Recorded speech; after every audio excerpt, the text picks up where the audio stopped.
अस्सलामुअलैकुम, welcome to Star Centre. Students कैसे हैं आप सब। और फिज़िक्स है मेरे पास।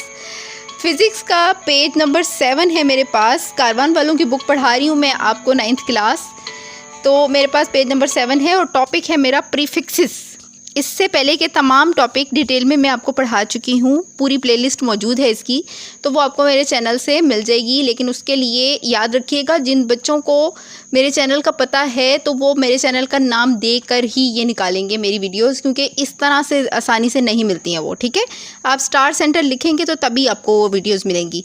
तो हम शुरू करते हैं प्रीफिक्सेस के बारे में। प्रीफिक्सेस क्या होते हैं? साबके होते हैं ना, उर्दू में आप साबके पढ़ते हैं, यानी कि स्टार्ट में कोई ऐसा लफ्ज़ लगा देना जो कि पहचान का बाइस हो। ठीक है, तो यहाँ पे जो प्रीफिक्सेस है ना, ये ज़रा थोड़े डिफरेंट हैं। ये आपके जो SI यूनिट्स होते हैं ना, उनके शॉर्ट नेम है। जैसे मिसाल के तौर पे किलो है, मेगा है, गीगा है, मिली है। ठीक है, तो किलोग्राम या किलो का जो लफ्ज़ है ना, ये शॉर्ट नेम है। ठीक है, फिर इसी तरह से आप देख लें कि मिलीमीटर के लिए मिली इस्तेमाल होता है। ठीक है, सम ऑफ द क्वांटिटीज़, कुछ मिकदारें, आर आइदर वेरी लार्ज और वेरी स्मॉल, या तो बहुत बड़ी होती हैं या बहुत छोटी होती हैं। फॉर एग्ज़ाम्पल, मिसाल के तौर पे 250,000 मिलीग्राम या मिलीमीटर। ठीक है, या मीटर। फिर वाट है, और फिर इसी के साथ ग्राम है 0.00002, यानी कि 5 ज़ीरो आते हैं पॉइंट के बाद और फिर 2 आता है, फिर ग्राम etcetera. SI units have the advantage that their multiples and sub-multiples can be expressed in terms of prefixes.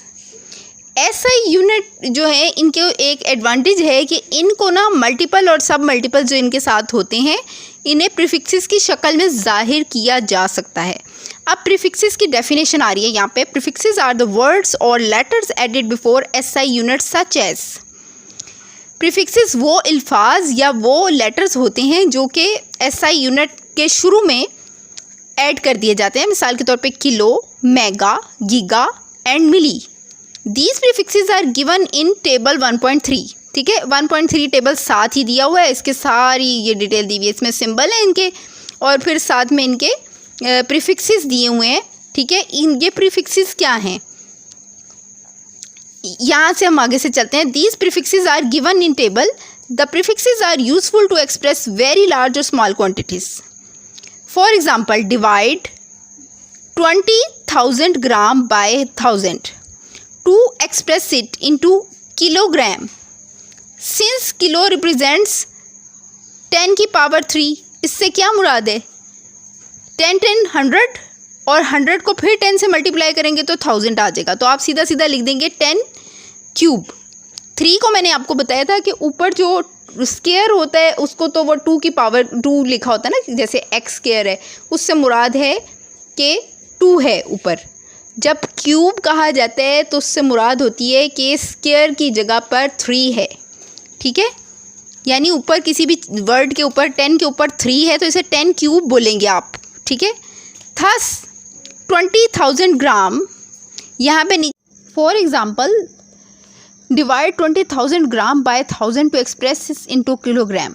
अब ये आपने ध्यान से समझना है कि यहाँ पे क्या कर रहे हैं। इन्होंने प्रीफिक्स लगाने के लिए ना 20,000 ग्राम को कंसिडर कर लिया कि इसके लास्ट में, हमेशा याद रखिएगा कि ऐसी अमाउंट के लास्ट में पॉइंट कंसिडर किया जाता है। ठीक है, तो उस पॉइंट को आपने 3 प्लेसेस मूव करवाए। 3 प्लेसेस मूव करने की वजह से आपने उसके ऊपर लिखा 10 की पावर 3।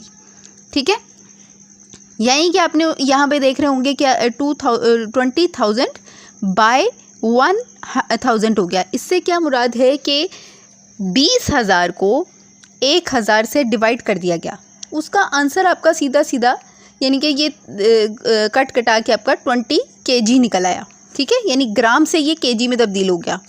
ठीक है, इससे मुराद ये हुई कि 20,000 ग्राम को आपने जब सॉल्व किया तो आपके पास वो kg की शक्ल में 20 kg बन गया, यानी कि उसको आप 20 kg कहेंगे। ठीक है, और इसको लिखने का दूसरा तरीका ये है कि जो इन्होंने नीचे बयान किया हुआ है कि 20 मल्टीप्लाइड बाय 10 क्यूब। ठीक है, यानी ये 10 के ऊपर जो पावर 3 है gram is equal to 20 kg। ठीक है, फिर आप आ जाए टेबल 1.4 से। Table 1.4 shows some multiples and submultiples of length. आप टेबल 1.4 को देखेंगे, ये नीचे इधर छोटा सा बना हुआ है पेज नंबर 7 पे मेरे पास। इसमें 1 किलोमीटर है, ठीक है, इनके साथ सबकी पावर लिखी हुई है। ये देखें, इसमें 10 क्यूब है मीटर, ठीक है, इसको मीटर में चेंज करने के लिए लिखने का तरीका बताया हुआ उन्होंने। 1 सेंटीमीटर अगर है तो उसे 10-2 मीटर, ठीक है। तो इसी तरह से आप 1 मिलीमीटर है तो उसको 10-3 मीटर। तो आप इसको इसी तरह से सारे टेबल को ज़ुबानी आपको याद करना पड़ेगा। अगर आप इसे नहीं याद करेंगे तो आपके ये सवाल आगे मूव नहीं कर सकेंगे और आप इसे सॉल्व भी नहीं कर सकेंगे, ठीक है। ये प्रैक्टिस से आएगा आपको। Show some multiples and sub multiples of length. However, double prefixes are not used. For example, no prefix is used with kilogram since it already contains the prefix kilo. वो कह रही हैं कि किलोग्राम के अंदर किलो का prefix पहले ही मौजूद है, तो फिर आपको मज़ीद और इसमें कुछ लगाने की ज़रूरत नहीं है, ठीक है। Prefixes given in table 1.3 are used with both types base and drive quantities. वो कहते हैं बेस क्वांटिटीज़ और ड्राइव क्वांटिटीज़, जिसके आपके 6 पेज के ऊपर बने हुए हैं कि कौन सी ड्राइव क्वांटिटीज़ होती हैं और कौन सी बेस क्वांटिटीज़ होती हैं। 1.1 और 1.2 टेबल में आपको ये बताया हुआ उन्होंने, ठीक है। तो वो कहते हैं दोनों के साथ प्रीफिक्सेस आप लगा सकते हैं। फिर कुछ और एग्जांपल ये दिखा रहे हैं इसके लास्ट में। इन सब में इन्होंने ये किया हुआ है कि 3 प्लेसेस पॉइंट की मूव की हुई है। एक जगह पे आप देख रहे होंगे कि ये 4,800,000 वाट, W फॉर वाट होता है, ठीक है। ये अमाउंट आप देख रहे होंगे 2 नंबर पे जो है, ठीक है। तो ये 4800 और इसमें ये 10 के ऊपर अगर पावर 3 लिख रहे हैं तो इससे मुराद इनकी ये है कि ये इसको सॉल्व करने के लिए 1000 के साथ डिवाइड कर रहे हैं इसको, ठीक है। और जब डिवाइड इसको कर रहे हैं तो उसके बाद इनके पास 4800 किलोवाट आ गया। किलोवाट को फिर सॉल्व कर रहे हैं मज़ीद कि ये 4.8 मल्टीप्लाइड बाय 10, इसके ऊपर 6 आ गया, यानी कि पॉइंट को 6 प्लेसेस मूव किया इन्होंने, ठीक है। वाट आ गया और इसका आंसर आ गया MW से मुराद होती है मेगावाट। तो सॉल्व होने के बाद आपके पास ये अमाउंट आ गई 4.8 मेगावाट, ठीक है। इसी तरह से नेक्स्ट वाली आप देख लें, इसमें ये 10 की पावर ऊपर 6 लिख रहे हैं, यानी कि ये इसको मूव करवा रहे हैं पॉइंट को 6 प्लेसेस, ठीक है। तो 6 प्लेसेस से मुराद ये है कि ये लास्ट में आपने कंसीडर करना है कि इस अमाउंट के लास्ट में आपके तकरीबन 6 जो ज़ीरो है ना, आपने उनकी प्लेस ले लेनी है। तो पीछे जो अमाउंट बचती है ना आपके पास, वो बचती है 3300, ठीक है। तो आपने 3300 लिखा, उसके बाद मल्टीप्लाई किया, उसके बाद 10 के ऊपर 6 जो है, इतने 6 से मुराद ये है कि आपने 6 प्लेसेस मूव किए हैं, ठीक है। और फिर आपका आंसर आ गया मेगा हर्ट्स, यानी MHz जो है ना, ये मेगा हर्ट्स कहलाता है और ये फ्रीक्वेंसी का यूनिट होता है, ठीक है। तो ये आपको प्रैक्टिस से मैंने बताया ना कि साथ साथ आप इसको सॉल्व करेंगे तो आपको समझ आ जाएगा। नेक्स्ट पेज पे चले जाएंगे हम और ये इसको सॉल्व करते करते आगे हैं लास्ट में इसका। दरअसल 3300 आपके पास आ गया था, आपने 10 को मज़ीद 3 प्लेसेस मूव किया ना, तो जब आप पॉइंट को मूव करते हैं ना, पॉइंट मूव होके 3 के साथ आ गया, 3.3 बन गई आपके पास अमाउंट, ठीक है। और 10 के ऊपर आपने उसकी प्लेसेस लिख दी, यानी 3 प्लेसेस आपने इसको मूव किया, ठीक है। अब यहाँ पे इसका आंसर आ गया 3.3 गीगा। G4 होता है गीगा हर्ट्स, ये इसके पैमाने हैं पैमाइश के, ठीक है। अब देखें नंबर 4 पे ये दे रहे हैं 0 पॉइंट आगे 0000, यानी कि 4 ज़ीरो आते हैं, उसके बाद 2 आता है ग्राम, ठीक है। ये आपकी अमाउंट हो गई या आपकी ये रकम हो गई, ठीक है। अब इसको सॉल्व करना है आपने, तो आप ये सबसे पहले क्या कर रहे हैं, अब इनको गौर से देखें। माइनस की यहाँ पे रकम लगा रहे हैं। आप सोच रहे होंगे कि माइनस क्यों आ रहा है। माइनस तब आता है जब आप पॉइंट को ना शुरू से उठा के ना 3 प्लेसेस मूव कराते हैं लेफ़्ट टू राइट। पहले आप इससे पहले जितने भी क्वेश्चन सॉल्व कर रहे थे, अभी जो हमने किए हैं, वो आप कर रहे थे राइट टू लेफ़्ट, यानी लास्ट में से उठा के आप उसको शुरू में लाए थे पॉइंट को, ठीक है। सारा चक्कर इसमें पॉइंट का है। तो अब आप क्या करेंगे कि अब आप शुरू में से लास्ट में लेके जाएंगे पॉइंट को, ठीक है।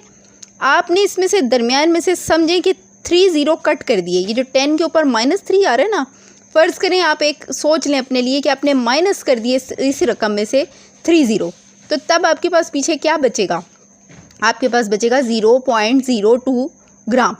ठीक है, आप इसको लिखते हुए लिखेंगे 0.02 मल्टीप्लाइड बाय 10 -3। माइनस के बारे में मैंने अभी आपको बताया कि माइनस इसलिए आप लिख रहे हैं कि आप इस रूल को चेंज करके ना लेफ़्ट टू राइट ले आए हैं।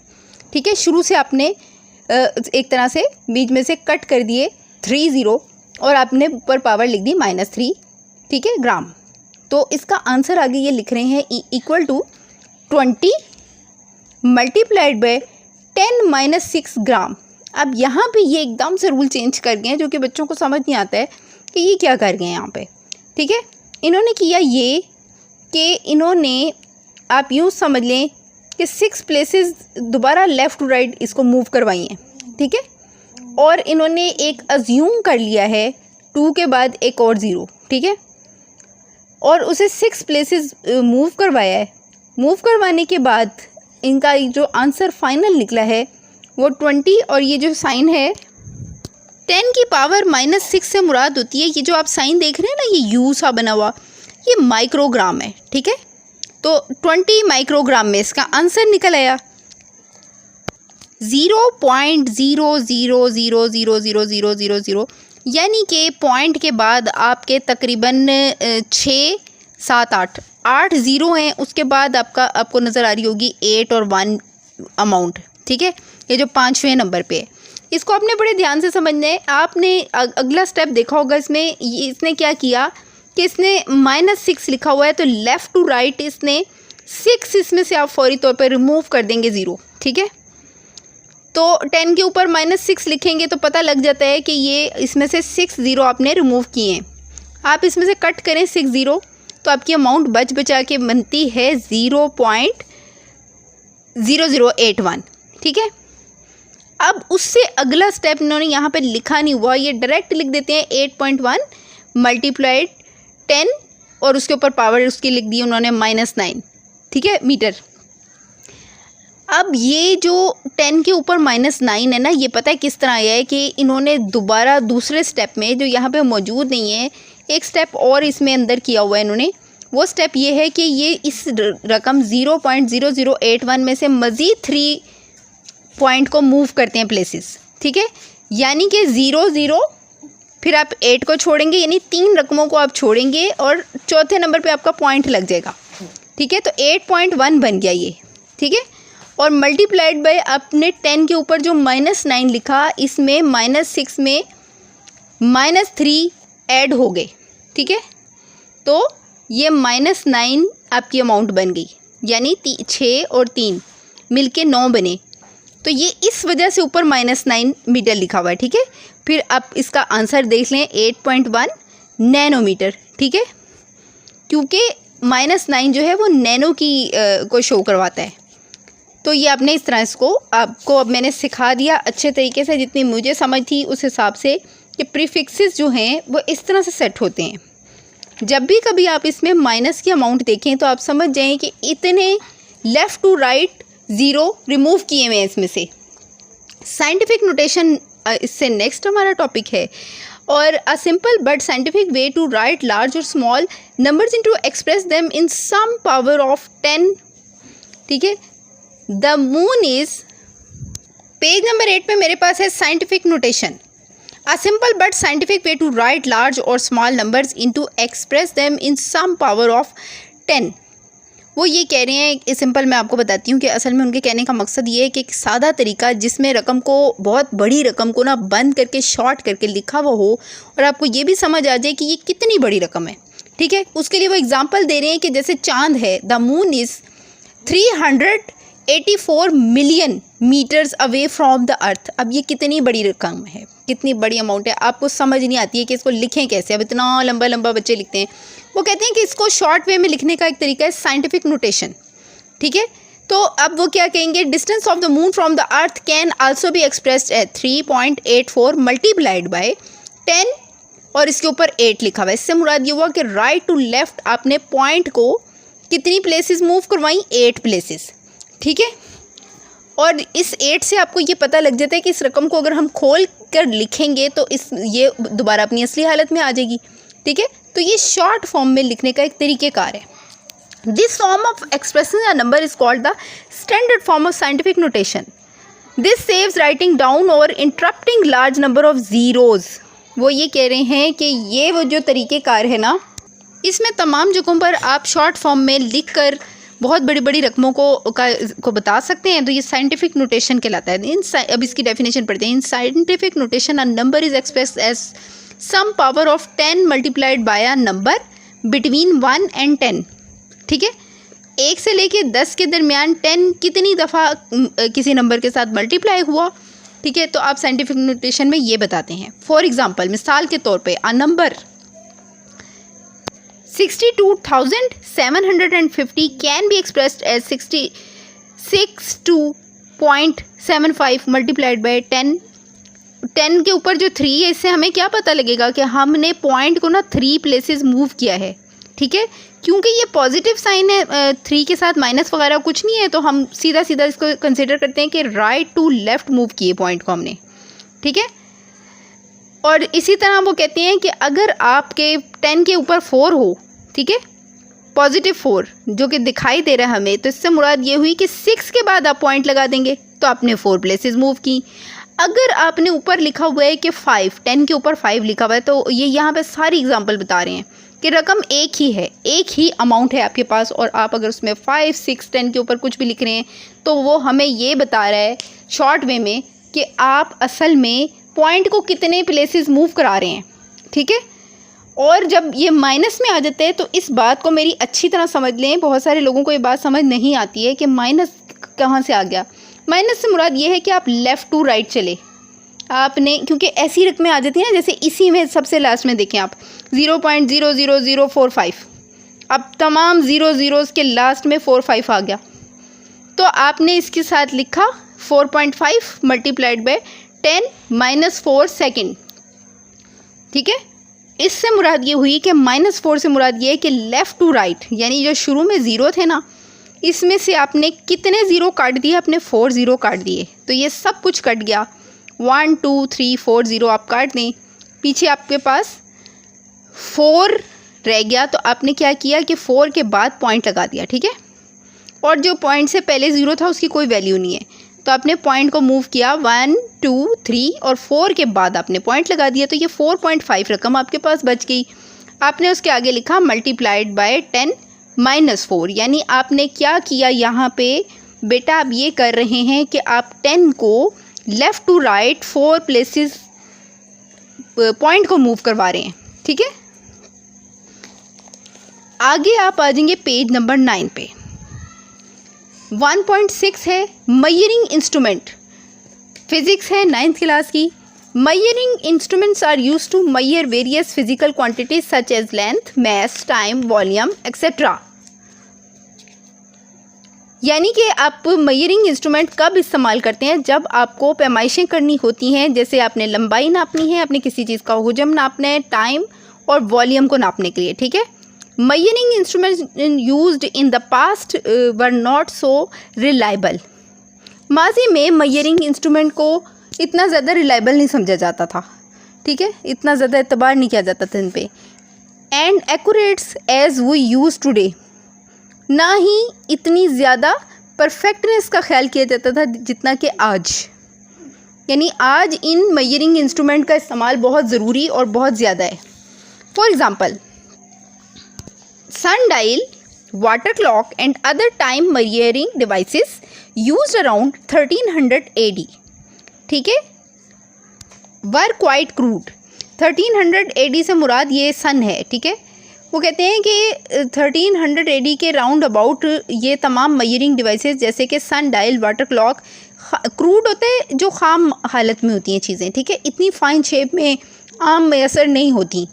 ऑन द अदर हैंड, दूसरी तरफ आप देखें, digital clocks and watches use nowadays are highly reliable and accurate. Here we shall describe some measuring instruments used in physics laboratory. अभी हम कुछ मेजरिंग इंस्ट्रूमेंट्स जो कि फ़िज़िक्स की लेबॉर्ट्री में इस्तेमाल होते हैं के बारे में पढ़ेंगे। ठीक है, साइड बॉक्स में आप देखेंगे पिंक कलर के, Hubble space telescope orbits around the earth, it provides information about stars. अब नेक्स्ट पे आप आ जाएं, सबसे पहले नंबर पर है the metre rule. Metre rule से मुराद एक ऐसा स्केल है पैमाइश का, ठीक है, जिसे आप स्केल, फुट्टा या पैमाइश के लिए नापा जाने वाला स्केल की कोई भी रूलर भी कहते हैं आप इसको, ठीक है। A metre rule is a length measuring instrument as shown in figure 1.3। आप अगर फिगर 1.3 जो कि बिल्कुल साथ ही बनी हुई है इसके नीचे, इसमें स्केल को देखेंगे तो ये लेंथ को मेजर करता है, ठीक है। It is commonly used in laboratories to measure length of an object और डिस्टेंस बिटवीन 2 पॉइंट्स। दो चीज़ों के दरमियान फासला मालूम करना हो या उनकी लंबाई देखनी हो तो उसके लिए ये रूलर यूज़ होता है। इट इज़ 1 मीटर लॉन्ग, ये 1 मीटर लंबा होता है, which is equal to 100 centimetre, जो कि 100 सेंटीमीटर के बराबर है। यानी कि 1 मीटर जो है वो 100 सेंटीमीटर के बराबर होता है ना। ईच सेंटीमीटर, cm से मुराद सेंटीमीटर है, is divided into 10 small divisions called millimetre. Her centimetre 10 छोटी टुकड़ों में तकसीम होता है जिन्हें मिलीमीटर कहते हैं। यानी कि सेंटीमीटर को मज़ीद और 10 छोटे हिस्सों में अगर आप तकसीम कर दें, ठीक है, तो क्या होगा, वो मिलीमीटर कहलाएगा, जिसे mm लिखते हैं। सब जगह पे ये आपको mm की शॉर्ट फॉर्म में दिखाई देगा, तो इसको मिलीमीटर कहते हैं। Thus 1 millimetre is the smallest reading. तो इससे ये साबित हुआ कि 1 मिलीमीटर सबसे छोटी रीडिंग है that can be taken using a metre rule and is called its least count. जो कि किसी भी मीटर रूल के ऊपर सबसे छोटी रीडिंग आप लेते हैं, सबसे छोटा जो इकाई है नापने की, और इसे क्या कहते हैं, लीस्ट काउंट, सबसे छोटी मापने की इकाई। आप इधर 1.4 फिगर को देखेंगे ना, तो उसमें लिखा हुआ है ए पार्ट और बी पार्ट, दो रूल की पोर्शन बने हुए हैं। वो कह रहे हैं कि स्केल को पकड़ने का भी एक ख़ास तरीका होता है, स्केल को देखने का एक तरीक़ेकार होता है, वो सही तरीक़ेकार बी पार्ट में बता रहे हैं। वो कहते हैं ए पार्ट जो है ना वो रॉन्ग पोजीशन है आई की, ठीक है, किसी चीज़ की रीडिंग नोट करने की, जबकि करेक्ट पोजीशन जो है वो बी पार्ट में उन्होंने बताई। वाइल मेजरिंग, नापते हुए लेंथ और distance eye must be kept vertically above the reading point as shown in figure 1.4। ये वही वाली बात है जो मैंने अभी बताई कि 1.4 फिगर को देखें तो आई की पोजीशन भी ठीक होनी चाहिए देखने की, किसी चीज़ की रीडिंग करने की। The reading becomes doubtful if the eye is pointed either left और right to the reading point. वो कहते हैं कि आपकी गलत रीडिंग भी आ सकती है अगर आप गलत साइड से स्केल को पकड़ के पैमाइश कर रहे होंगे, ठीक है। तो आपकी आई पोजीशन जो है ना वो left to right reading point पे अगर हुई तो वो डाउटफुल होगी। द मेजरिंग टेप, मिसाल के तौर पे आपने अगर आम स्केल, बच्चों का जो स्केल आप लोग यूज़ करते हैं लाइन लगाने के लिए, आप उस स्केल को भी अगर गलत साइड से पकड़ेंगे, ज़ाहिर सी बात है उसकी मेजरमेंट ठीक नहीं आएगी। तो वो यही बात बता रहे हैं। The measuring tape, measuring tape use to measure length in metres and centimetre. Measuring tape यहाँ पे बनी हुई है। ये टेप भी बिल्कुल सेम जिसे इंचज़ वगैरह नापने के लिए टेप होती है, जदीद फॉर्म है ये मापने के आलों में से। वो कहते हैं कि मीटर और सेंटीमीटर की पैमाइश के लिए मेजरिंग टेप यूज़ होती है। Figure 1.5 shows a measuring tape used by blacksmith and carpenters. Blacksmith और कारपेंटर इसको बहुत ज़्यादा यूज़ करते हैं मेजरिंग टेप को। A measuring tape consist of a thin and long strip of cotton, metal और plastic, generally 10 metre, 20 metre, 50 metre और 100 metre long. Measuring tape जो है वो एक प्लास्टिक की और मेटल की बनी हुई स्ट्रिप होती है लंबी सी, जो कि 10 मीटर, 20 मीटर, 50 मीटर और 100 मीटर यानी कि 100 मीटर लॉन्ग लंबाई तक नाप सकती है। Measuring tape are mark in centimetre as well as in inches. Measuring tape के ऊपर ना सिर्फ सेंटीमीटर मार्क हुए होते हैं यानी कि निशान लगे होते हैं, बल्कि इंचज़ के निशान भी मौजूद होते हैं। नेक्स्ट पेज पे आप आ जाएंगे, पेज नंबर 10 पे वर्नियर कैलिपर्स। वर्नियर कैलिपर यहाँ पे बना हुआ है, स्केल की एक जदीद फॉर्म है।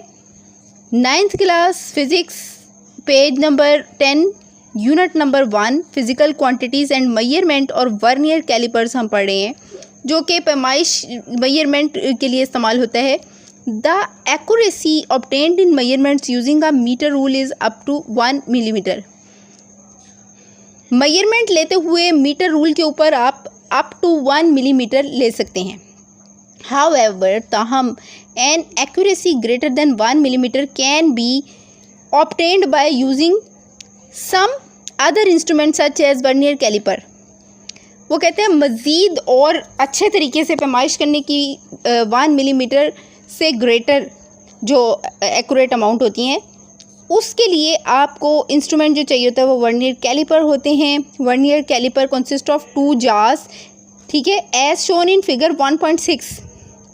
वर्नियर कैलिपर के 2 जॉज होते हैं, जो कि ये देखिए आउटर जॉज है और इसमें वर्नियर स्केल है और मेन स्केल है. ठीक है, ये इसकी पैमाइश की हुई है. ठीक है, और बताया हुआ है कि ये कैसा होता है, इसकी शक्ल दिखाई हुई है. 1 is a fixed jaw and main scale attach to it. ठीक है, एक फिक्स जॉ होता है और एक स्केल, यानी कि आपको रूलर नज़र आ रहा होगा इसमें, मेन स्केल जो है वो इसके साथ फिक्स हुआ होता है. मेन स्केल है centimetre and millimetre marks on it. जो मेन स्केल होता है ना, उसके ऊपर सेंटीमीटर और मिलीमीटर मार्क हुए होते हैं. द अदर जॉ, दूसरा जॉ जो होता है इसका, इज़ अ मूवेबल जॉ, वो हरकत करने वाला जॉ होता है. ठीक है, it has vernier scale having 10 divisions over it such that each of the division is 0.9 millimetre. इसमें 10 डिवीजन्स होती हैं और इसमें से हर डिवीजन जो होती है ना 0.9 मिलीमीटर पर मुश्तमिल होती है. ठीक है, the difference between 1 small division और main scale division and 1 vernier scale division is 0.1 millimetre.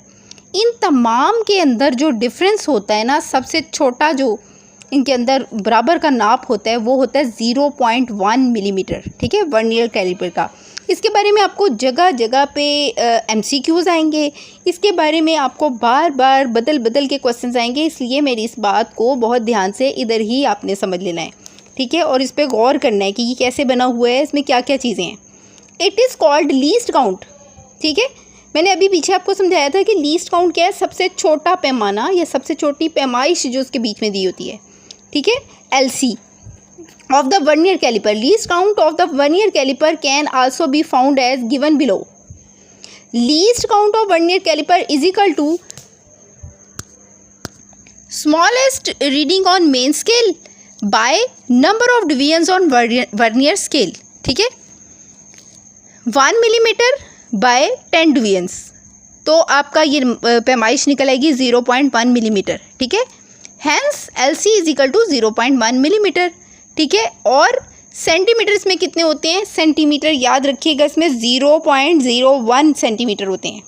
ठीक है, तो ये आपके MCQs में भी मोस्ट इंपॉर्टेंट चीज़ है जिसके बारे में मैं आपको बता रही हूँ. Working of a vernier calliper. अब वर्नियर कैलिपर काम कैसे करता है, इसके ऊपर एक डिटेल में क्वेश्चन आता है. First of all find the error. सबसे पहले एरर ढूंढा जाता है. इफ़ एनी, अगर कोई है, इन द मेजरिंग इंस्ट्रूमेंट, किसी भी मेजरिंग इंस्ट्रूमेंट में, it is called the zero error. इसे ज़ीरो एरर कहा जाता है. ऑफ द इंस्ट्रूमेंट, उस इंस्ट्रूमेंट का. Knowing the zero error, necessary correction can be made to find the correct measurement. ठीक है, जब आपको ज़ीरो एरर का पता चल जाता है तो ज़रूरी करेक्शन की जाती है करेक्ट मेजरमेंट लेने के लिए. Such a correction is called zero correction of the instrument. और इस किस्म की करेक्शन को या इस किस्म के ठीक करने को zero correction of the instrument कहते हैं. Zero correction is the negative of zero error. Zero correction zero error का नेगेटिव है. कैसे, देखिए ना, एरर का मतलब होता है गलती. ठीक है, तो ज़ीरो एरर जो ढूंढा जाता है इसके ज़रिए, वर्नियर कैलिपर के ज़रिए, उसको सही करने का तरीका ज़ीरो करेक्शन है. तो वो उसका एंटी ही हुआ ना, उसका उलट हुआ. ये बात यहाँ पे ये बता रहे हैं. 11 पेज मेरे पास है और इसमें स्टार्ट में ये दे रहे हैं ज़ीरो एरर और एंड ज़ीरो करेक्शन. ठीक है, ये अब बताएंगे हमें कि ज़ीरो एरर कैसे फाइंड किया जाता है और ज़ीरो करेक्शन कैसे की जाती है. To find the zero error, close the जार्स ऑफ वर्नियर कैलिपर जेंटली. अगर आपने कोई ज़ीरो एरर पकड़ना है या ढूंढना है तो आप सबसे पहले वर्नियर कैलिपर को बड़ी आराम से सही तरीके से बंद कर दें. If zero line of the vernier scale coincides with the zero of the main scale, then the zero error is zero. अगर तो इसके मेन स्केल के बिल्कुल ज़ीरो के एक्यूरेट, जैसा कि ये फिगर आप देखें ना ए वाली, तो यहाँ पे ज़ीरो के साथ ही ज़ीरो मैच करे आपकी पैमाइश के हिसाब से, तो फिर ज़ीरो एरर भी ज़ीरो है, ठीक है, यानी ज़ीरो एरर नहीं है, किसी किस्म का एरर नहीं है, ठीक है। Zero error will exist, zero error उस वक्त होगा if zero line of the vernier scale is not coinciding with the zero of main scale, ठीक है। अगर ज़ीरो, ये जो ज़ीरो बना हुआ है ना, इसके ऊपर आपको ऊपर के हिस्से में ना ये एरो सा नज़र आ रहा होगा, जिसके ऊपर बॉक्स बनाए हुए हैं इन्होंने, तो इसमें आप नेक्स्ट वाली बी पार्ट पे देखें ना, तो यहाँ पे वो कहते हैं कि अगर ज़ीरो एरर ज़रा सा भी आगे पीछे आपका आ जाता है ना, तो इसका मतलब है यानी लेफ़्ट आता है या राइट आता है, तो उस सूरत में ज़ीरो एरर मौजूद है, और वो उतना ही मौजूद है जितना कि आपका एरो आपको शो करा रहा है, ठीक है।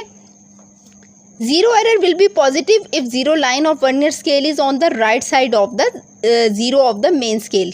मेन स्केल के ऊपर जो ज़ीरो है उसकी अगर राइट साइड पे आपका एरर आ रहा है तो ज़ीरो एरर पॉजिटिव कहलाएगा, ठीक है। And will be negative if zero line of the vernier scale is on the left side of the zero. अगर ज़ीरो के लेफ़्ट साइड पे आपका एरर शो हो रहा है, ठीक है, तो ये नेगेटिव कहलाएगा, ठीक है, मेन स्केल का, ठीक है। ये आप इसकी फिगर्स देखेंगे। दरअसल बेटा इसको सामने से देखने से बच्चों को इन चीज़ों के बारे में पता चलता है। ये बहुत आसान सी बातें होती हैं, ये आपको समझ इसलिए नहीं आती कि आपके सामने वो चीज़ें नहीं होती, और बहुत सब कुछ टीचर बच्चों को ये चीज़ें दिखा देते हैं और बहुत सारे टीचर बच्चों को ये चीज़ें नहीं दिखाते हैं, ना ही उनका इस्तेमाल बताया जाता है। तो असातिज़ा को चाहिए कि वो बच्चों को ये चीज़ें दिखा के ना उनके बारे में सही मालूमात बताएं। Taking a reading on vernier caliper, let us finding the diameter of a solid cylinder using vernier calipers. वो कहते हैं कि एक सॉलिड सिलेंडर लें और ज़रा उसका डायमीटर तो चेक करें एक वर्नियर कैलिपर के ज़रिए। Place the solid cylinder between jars of the, ये आपको रेड ऑरेंज सा बॉल टाइप नज़र आ रहा है ना, ये सिलेंडर का ऊपर का हिस्सा है। तो वो कहते हैं इसको इसके जॉज में ना ज़रा अच्छे तरीके से फिक्स करें, और फिर आप क्या करें, the vernier caliper as shown in the figure 1.8 figure आप देखें ना, उसमें शो करा रहे हैं ये। Close the jaws till they press the positive side of the object gently. वो कहते हैं कि इसको अच्छे तरीके से प्रेस करें, दबाएं, प्लास में नहीं जैसे आप किसी चीज़ को दबाते हैं, सेम इसी तरह ये काम कर रहा है। तो ये यहाँ पे देखें आप इसकी शक्ल, तो ये प्लास की तरह ही सही मिल रहा है, ठीक है। Note the complete division of main scale pass the vernier scale zero in a tabular form, ठीक है। वो कहते हैं कि नोट करें कंप्लीट डिवीजन मेन स्केल की, और इससे पहले जो टेबुलर फॉर्म में आपकी ज़ीरो स्केल शो करा रहा था। Next find the vernier scale division that is coinciding with any division on the main scale. Page 11 आपको तब समझ आएगा जब आप पेज नंबर 12 को देखेंगे। पेज नंबर 12 में एग्जाम्पल 1.1 देखें ना, इसके अंदर सारा ज़ीरो करेक्शन करना सिखाया हुआ उन्होंने। वो आपको बता रहे हैं कि 7 तकरीबन वो निकाल रहे हैं ना इसकी, ये डिवीजन्स इसकी DIV से मुराद है डिवीजन्स, ठीक है। 0.0 सेंटीमीटर मेन स्केल की रीडिंग है, ठीक है। और आगे ये क्या करें, 7 के साथ ना 0.01 सेंटीमीटर को मल्टीप्लाई करके ना 0.07 सेंटीमीटर निकाल रहे हैं। और ज़ीरो एरर क्या था इसमें, 0.0 सेंटीमीटर प्लस 0.07 सेंटीमीटर जो कि आपने ऊपर हल करके निकाला था, इन दोनों को आपने प्लस कर देना है। एरर इसका 0.0 सेंटीमीटर निकला था, ये दोनों प्लस होके भी 0.07 ही रहे, ठीक है। उसके बाद ज़ीरो करेक्शन आपने पता ही क्या की है, इसमें आपने इसको माइनस 0.07 सेंटीमीटर कर दिया, ठीक है। ये इसकी करेक्शन आ गई। ये मैंने आपको बताया ना कि जब तक वर्नियर कैलिपर सामने ना हो और उसके ऊपर सही तरीके से ये सॉल्व करके ना दिखाई जाए तो ये समझ नहीं आती बच्चों को, ठीक है। लेकिन फिर भी जाहिर सी बात है, आपको टीचर भी इसी तरह ही समझाते हैं क्लास में। आप अगर इसको ध्यान से देखेंगे तो आपको कम से कम इतनी सेंस समझ आ जाएगी कि ये कर क्या रहे हैं इसके साथ, ठीक है। लीस्ट काउंट के हिसाब से ये इसकी डिवीजन्स को साथ मल्टीप्लाई करके इन्होंने इसको निकाल दिया है, ठीक है। और डायमीटर ऑफ अ सिलेंडर भी निकाला हुआ है इन्होंने। इस सारे से नेक्स्ट पे आप आ जाएंगे पेज नंबर 13 पे, स्क्रू गेज। ये हम नेक्स्ट पढ़ेंगे। आज का लेक्चर मैं यहीं पे ख़त्म करूँगी। इस पे एक साइड बॉक्स है जिसमें डिजिटल वर्नियर कैलिपर्स के बारे में है। अमूमन टीचर्स इसको मिस कर देते हैं, उसमें फिर ये होता है कि बच्चों को इसमें से शॉर्ट क्वेश्चंस आ जाते हैं। तो वर्नियर कैलिपर जो आपको मैंने अभी पढ़ाया है, ये vernier caliper mechanical vernier caliper कहलाता है, ठीक है। जबकि यहाँ पे जो बना हुआ है ये डिजिटल वर्नियर कैलिपर है, ठीक है। और इस डिजिटल वर्नियर कैलिपर की लीस्ट काउंट है 0.01 मिलीमीटर। ठीक है, तो यहाँ पे आज मुझे इजाज़त दीजिएगा। और बेटा आप लोगों में से बहुत कम स्टूडेंट्स हैं जो रिस्पांस देते हैं या फिर जो लोग लाइक करते हैं वीडियो को। काइंडली बच्चों को जिन्हें ज़रूरत है उन्हें अपने क्लास फेलोज़ को शेयर करें, वीडियोस को शेयर किया करें, इनको अच्छे तरीके से पढ़ लें। ठीक है, क्योंकि मैं इसे साथ साथ रिकॉर्ड करती जा रही हूँ, तो इंसान की हिम्मत की भी बात होती है। बाज़ वक़्त ऐसा भी होता है कि हम बाद में ये इतनी आपकी आसानी के लिए रिकॉर्ड नहीं भी कर पाते हैं, तो सेहत और ज़िंदगी का भी इससे बहुत ज़्यादा ताल्लुक़ होता है। तो बराए मेहरबानी मैं अगर आपको रिकॉर्ड कर कर के दे रही हूँ तो इससे फ़ायदा उठाएं और इसे अभी तवज्जो से देखें। और